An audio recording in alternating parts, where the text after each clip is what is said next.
जो गांव में वहाँ पर जो मनीषा वाली की जो हत्या की, और रात को जिस तरह से अचानक घर वालों को बिन बताए बॉडी को जला दिया जाता है, और वहाँ के जो डीएम है और एसएसपी वो कह रहे हैं कि उनका कोई रेप नहीं हुआ है, पूरा स्टेटमेंट उन्होंने खुद अपनी तरह से बना दिया है। तो क्या लग रहा है उत्तर प्रदेश का प्रशासन किसके सारे पे काम कर रहा है? देखिए, सबसे पहले तो हमारी मांग यही है कि हाथरस के जो एसपी है, डीएम है, इनको अभी पार्टी बनाया जाए इसमें, क्योंकि ये सह आरोपी है। इन्होंने इस घटना का सबसे इंपॉर्टेंट जो सबूत है उसी को मिटा दिया है। कल को अगर बहुजन समाज के आंदोलन के वजह से अगर इस बच्ची का फिर से पोस्टमार्टम करने की मांग होती, न्यूट्रल और जो नॉन बीजेपी के लोग हैं, डॉक्टर्स हो, हॉस्पिटल हो, वहां से बीजेपी शासित हॉस्पिटल से नहीं, न्यूट्रल हॉस्पिटल से अगर हम लोग मांग करते, तो इस बच्ची का रेप, गैंग रेप हुआ है, ये सिद्ध हो जाता। और इसलिए ये सिद्ध ना हो, इसलिए एसपी ने, डीवाईएसपी ने, वहां के डीएम ने इस सबूत को ही मिटा दिया है। इस सबूत को मिटा दिया। इन्होंने रात को चोरी छुपे वहां जाके इस बॉडी को जला दिया है। सबसे महत्वपूर्ण एविडेंस इन्होंने मिटाया है, और इसलिए इनको सह आरोपी किया जाए। और ये लोग जो कह रहे हैं कि आज यूपी में देख रहे हैं हम लोग कि किस तरह से घटनाएं हो रही है, जैसे अभी बलरामपुर में भी मुझे आपने बताया कि वहां पर भी इसी तरह की घटना घटित हुई है। तो सबसे पहले तो उत्तर प्रदेश के सीएम का इस्तीफा लेना चाहिए, और यहां पर उत्तर प्रदेश में राष्ट्रपति शासन लागू करने की भूमिका मेरी है। मैंने उस तरह का मेमोरेंडम प्रेसिडेंट के लिए तैयार किया हुआ है। हमें 15 दिन के बाद का समय मिला हुआ है, लेकिन उससे पहले हम लोग ऑनलाइन ईमेल से हम उनको ये मेमोरेंडम कल भेज रहे हैं, जिसमें ये सारी मांगे हैं। पहली मांग, आज उन्होंने कहा है कि 25 लाख रुपया फैमिली को देते हैं। मैं कह रहा हूं कि मैं अंबेडकर परिवार की तरफ से 50 लाख रुपया देता हूं सीएम योगी को, इस्तीफा दे दो।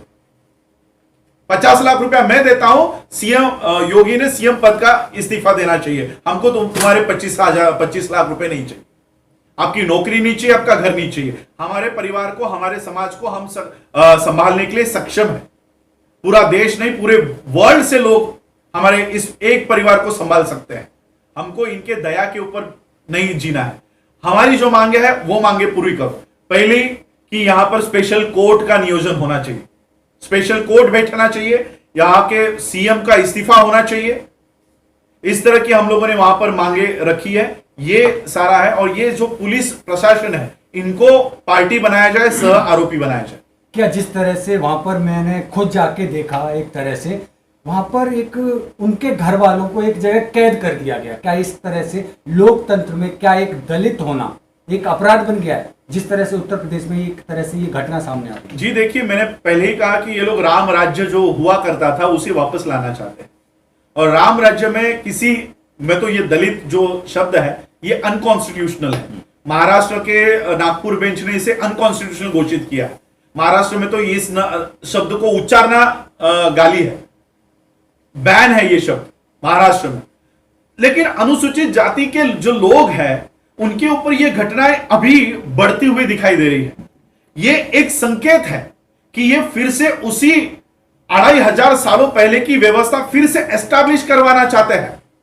कोई अगर शेड्यूल कास्ट का या शूद्र जिनको कहा गया था इनके मनुस्मृति के कानून में, अगर उन शूद्रों में से अगर कोई पढ़ लिख जाए, कोई अगर अच्छा जीवन व्यतीत करने लगे, तो ये उनको इसी तरह से मारने का कानून उस किताब में लिखा हुआ है। तो ये उसी को रिवाइव कर रहे हैं।